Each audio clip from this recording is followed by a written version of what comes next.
Dieu est un Dieu de justice et si nous faisons ce que Dieu nous demande de la façon qu'il demande, nous allons avoir des bénédictions qui sont plus grandes que tout ce que nous pouvons imaginer dans notre vie. Restez avec nous dans Jouissez de votre vie.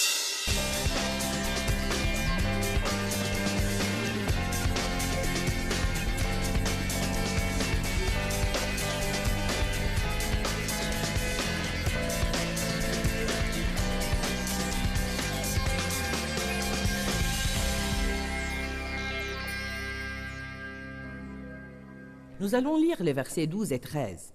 Je vous le dis, Dieu veut œuvrer dans votre vie, mais vous allez être obligés de retirer les mains et de le laisser faire ce qu'il veut de la manière qu'il veut. Allez maintenant.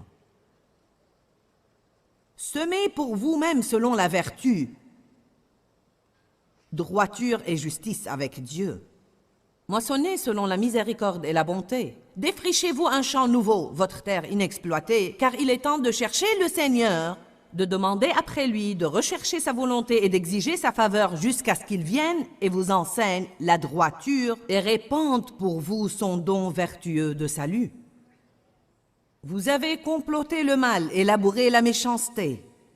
Vous avez moissonné l'iniquité délibérée des oppresseurs. Vous avez mangé le fruit du mensonge, car vous avez eu confiance dans vos propres voies et vos propres chars, et dans le nombre de vos vaillants hommes. Il parle à des gens qui avaient essayé d'agir à leur idée. Il dit, d'accord, vous avez fait à votre idée, et maintenant vous avez le fruit de vos propres voies. Quand vous faites à votre idée et vous en récoltez le fruit, vous n'aimez pas ce que vous vous retrouvez avec. Il dit, maintenant il est temps de changer. Il est temps pour vous de semer selon la justice et d'apprendre à avoir du caractère. Il est temps de laisser défricher cette terre inexploitée dans votre vie.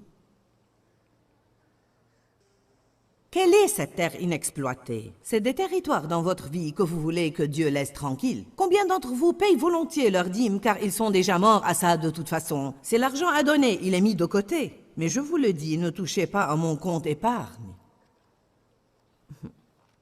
Ça ne nous dérange pas de donner du budget de dons. Et si Dieu voulait toucher à votre budget d'achat, ça c'est une autre histoire.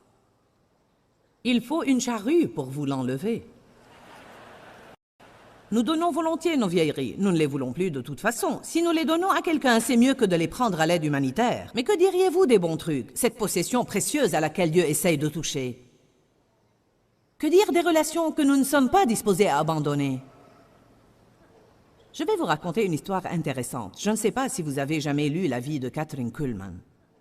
Mais comme tous ceux qui enseignent et prêchent la parole de Dieu, elle n'était pas une personne parfaite. Elle était une femme fortement loin de Dieu, mais elle avait des sentiments et des désirs comme tout le monde. Elle a rencontré un homme dont elle est tombée amoureuse. Le seul problème était qu'il avait déjà une femme.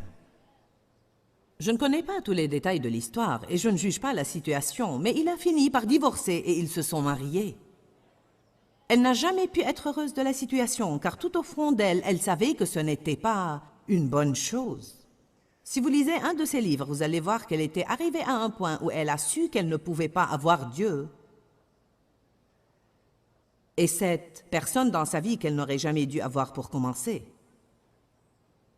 Et ça l'a presque tuée. Elle l'appelait monsieur, elle l'aimait beaucoup. Mais elle savait qu'elle ne pouvait pas avoir Dieu. Et cette personne, certains d'entre vous essayent d'avoir Dieu et le monde aussi. Et même si ce n'est pas le cas, peut-être qu'il n'y a pas beaucoup dans cette situation présent ici, mais c'est certainement le cas de beaucoup qui nous regardent à la télé. Vous pensez que vous avez allumé la télé par hasard ce matin? Ce n'était pas par hasard. Dieu vous a amené à écouter ce que je dis. Vous ne pouvez pas avoir Dieu et le monde. Amen. Je vais probablement exaspérer certains en disant ça, mais vous ne pouvez pas vivre avec un petit ami ou une petite amie sans mariage et penser qu'il n'y a pas de mal à ça et que vous pouvez servir Dieu de toute façon. Oui, Dieu vous aime, mais il est temps pour vous de semer selon la justice. Il est temps pour vous de défricher cette terre en friche dans votre vie et de laisser Dieu agir à son idée.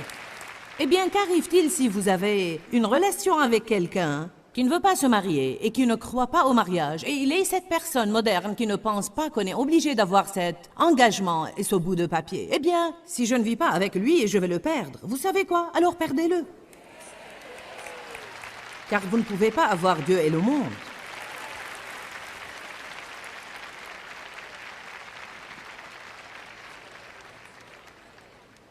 Parfois, quand vous prêchez comme ça, vous allez perdre certains. Mais je vais vous dire quoi, si nous jetions un peu de feu et de soufre à partir de nos chairs, nous aurions peut-être un peu plus de sainteté dans l'Église, et pas autant de médiocrité. Je ne vous dis pas ça pour vous condamner ou pour que vous ayez mauvaise conscience. Je vous aime assez pour prendre le risque de vous exaspérer si ça va vous faire sortir de votre suffisance, pour laisser Dieu faire ce qu'il veut dans votre vie. Je ne me rappelle pas tous les détails de l'histoire de Kathryn Kuhlman, mais je crois qu'elle était à la gare ou quelque chose, et il était venu lui dire adieu, et elle a su quand elle s'est éloignée de lui. Elle a dit, c'était le jour où Kathryn Kuhlman mourut. Mais c'était le jour où elle a appartenu à Dieu. Elle a servi Dieu pour le restant de ses jours, et elle accomplissait des miracles au nom de Dieu. Je vous raconte cette histoire parce que Dieu me l'a rappelé aujourd'hui pour dire simplement, vous ne pouvez pas toujours agir à votre idée et avoir Dieu aussi. Maintenant, je ne vous dis pas de vous éloigner de vos époux. Il ne s'agit pas de ça ici. Elle a fait quelque chose de mauvais, et elle le savait. Elle a désobéi à Dieu pour commencer. C'était une situation que Dieu n'allait jamais être capable de bénir, car ce qu'elle avait fait était contre sa volonté. Amen. Elle a fini par ne jamais se remarier, ce qui, dans son cas, était probablement la meilleure chose à faire.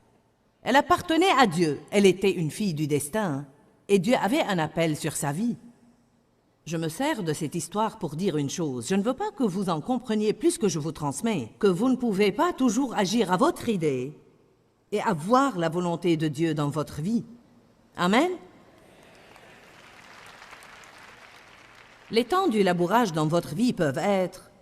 Les territoires auxquels Dieu touche peuvent être une attitude que nous nous sentons en droit d'avoir. Parfois, vous vous sentez en droit de détester quelqu'un.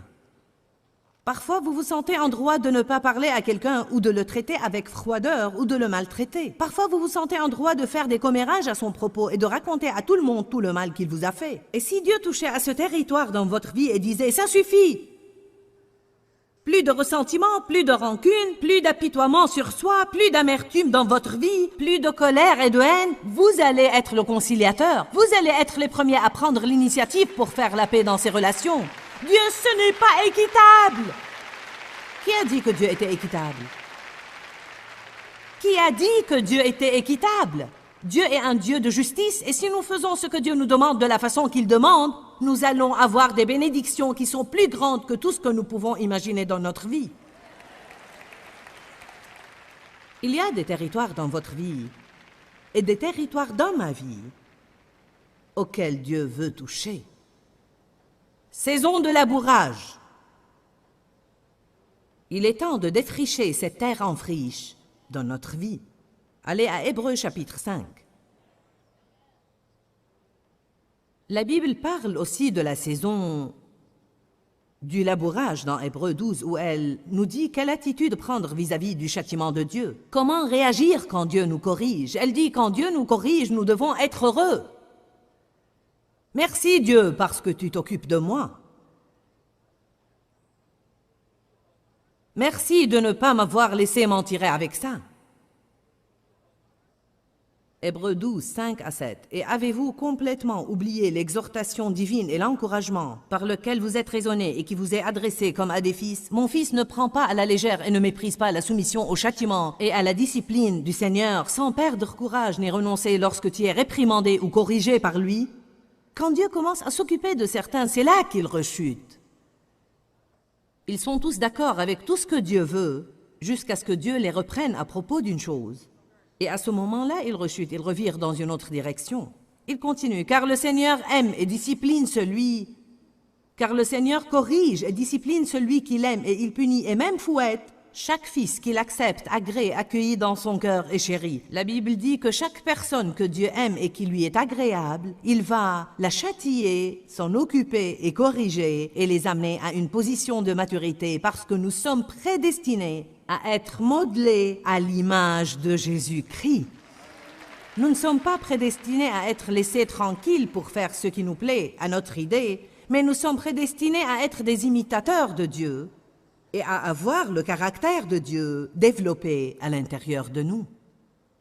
Ne renoncez pas dans la saison du labourage. Après la saison du labourage, et après que la terre soit meuble et malléable, à ce moment-là, vous entamez la saison des semailles. Qu'est-ce que la saison des semailles? Pour moi, elle représente le temps dans ma vie où j'apprends à faire la volonté de Dieu. Et chaque fois que je fais un bon choix, je sème en fait une graine qui va produire un effet favorable dans ma vie. En décidant de venir à cette conférence, car Dieu vous a mis dans le cœur de venir, vous avez semé une graine qui va produire une moisson dans votre vie. Nous avons une saison dans notre vie pour apprendre à obéir à Dieu.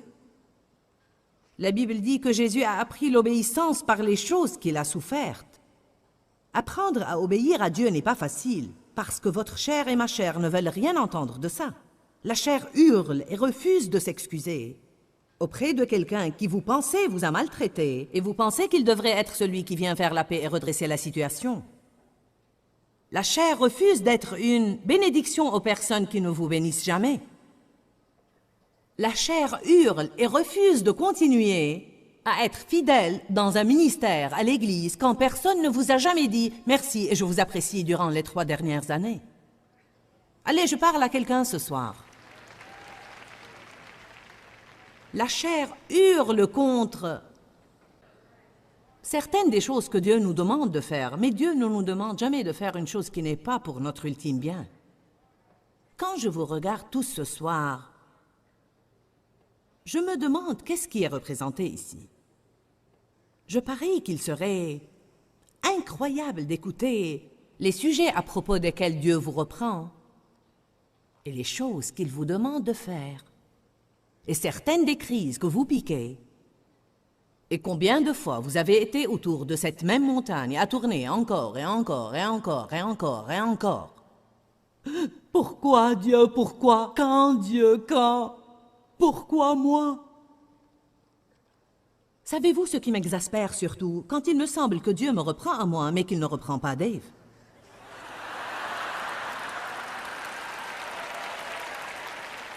Puis-je avoir un témoin ici ce soir?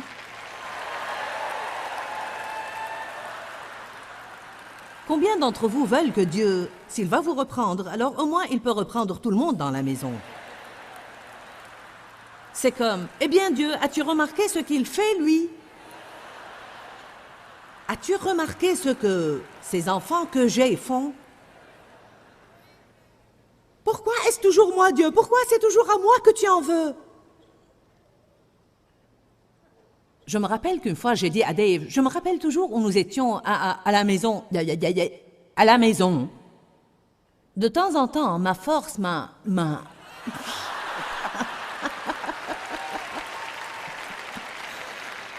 Peut-être qu'il serait temps de clôturer, je ne sais pas. Il se trouve que de temps en temps, mes pensées devancent ma bouche, ou ma bouche devance mes pensées. Je ne sais pas laquelle des deux. De toute façon, je me rappelle là où j'étais dans la maison quand cela est arrivé. J'étais debout sur l'escalier et Dave se préparait à escalader les marches derrière moi. Je lui ai dit « Chérie », il m'a dit quoi? J'ai dit « Est-ce que Dieu te reprend à propos d'une chose ?» Il a dit « J'en crois pas. »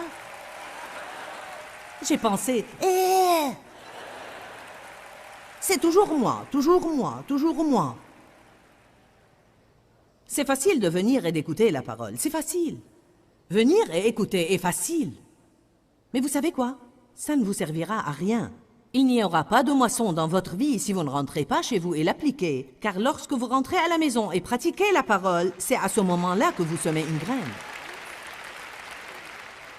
Voyez, la terre de votre cœur doit être labourée avant que ça ne vous serve à quelque chose de venir ici et même d'écouter cette parole ce soir, qui est la graine de Dieu qui est semée dans votre cœur. Dieu s'est déjà occupé de vous. Il vous a amené à un point où vous étiez prêt à recevoir cette parole riche ce soir. Vous ne dites pas, eh bien, si seulement elle avait prêché sur autre chose. Non, Dieu vous a amené ici, parce que c'est votre moment pour écouter sa parole. Amen. Puis-je vous donner en un mot ce que Dieu dit ce soir? Grandissez! Laissez-moi le traduire et le simplifier. Grandissez, remettez-vous et avancez. Vous avez eu votre biberon assez longtemps et votre tétine assez longtemps. Quelqu'un vous a changé vos couches assez longtemps. Vous ne devez plus courir à vos amis chrétiens pour prendre vos écritures et leur demander de prier pour vous. Vous devez trouver vos écritures par vous-même. Vous devez prier pour quelqu'un d'autre.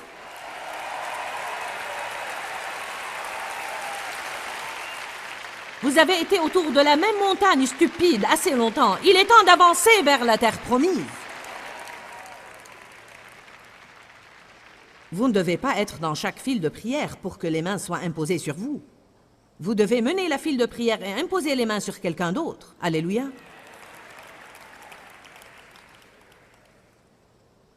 Jacques 1 nous dit que si nous mettons la parole en pratique et nous ne nous bornons pas à l'écouter, que la parole a la puissance de sauver nos âmes. Dans Jean chapitre 13, Jésus enseignait les disciples au sujet du lavement des pieds.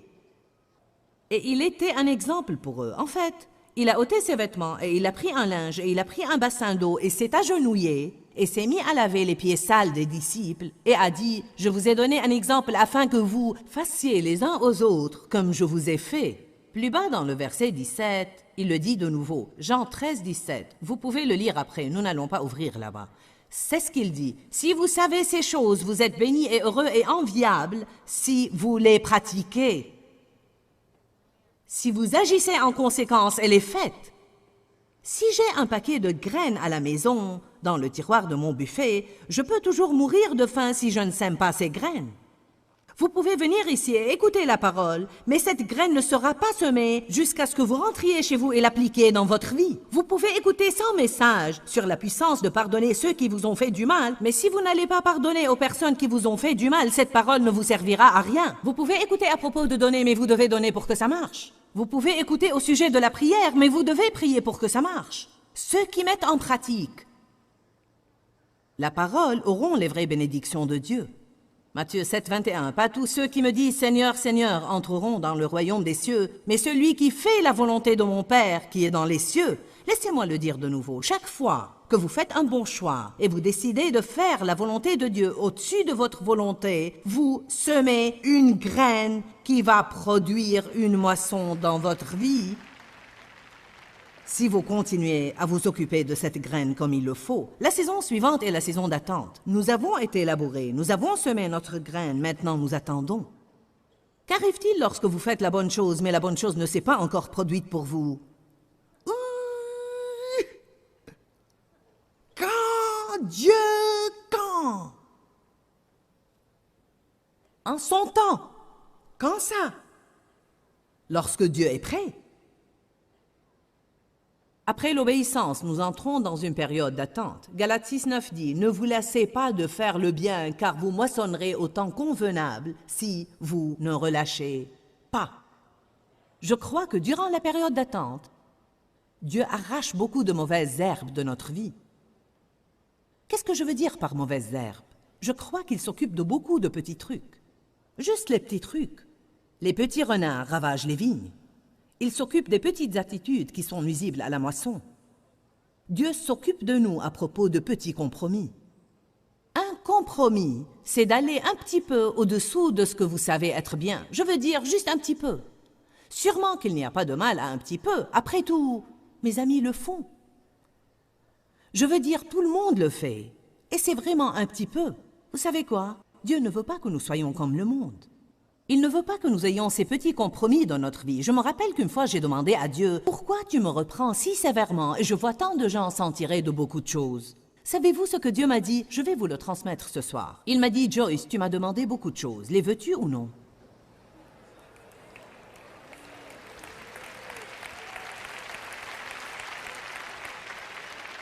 Certains d'entre vous ont beaucoup demandé à Dieu. Et vous savez quoi? Vous n'allez pas être comme tous les autres.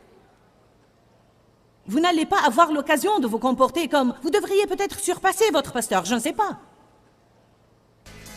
Il ne s'agit pas de ce que quelqu'un d'autre fait, c'est entre vous et Dieu.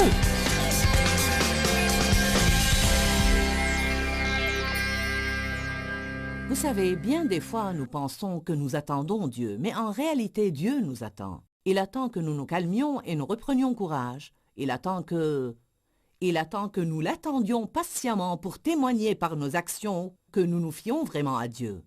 Nous pouvons dire tout ce que nous voulons au sujet de nous fier à Dieu, mais nous nous inquiétons tout le temps. Nous sommes angoissés. Donc, en réalité, nous ne nous fions pas à Dieu. Nous montrons vraiment beaucoup plus à Dieu de ce qui se passe en nous par nos actions que nous ne le faisons par nos mots.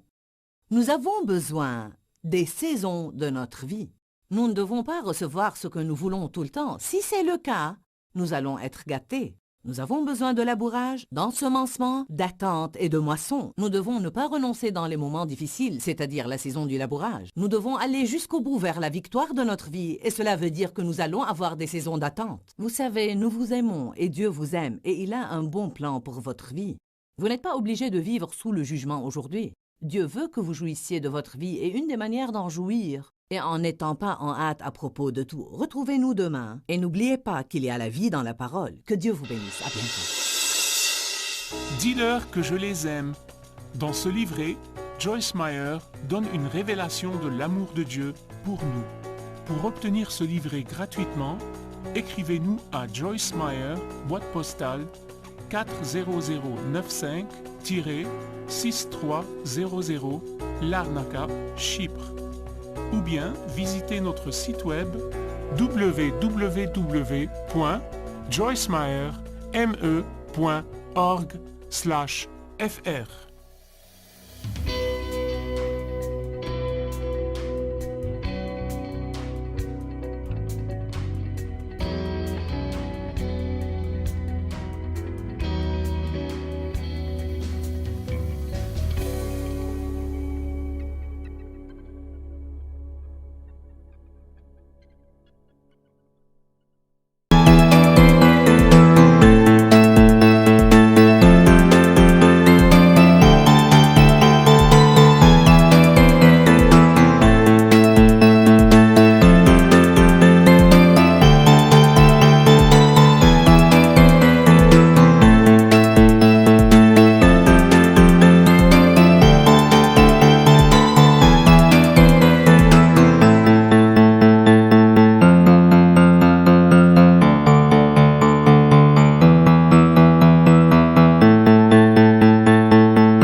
und mir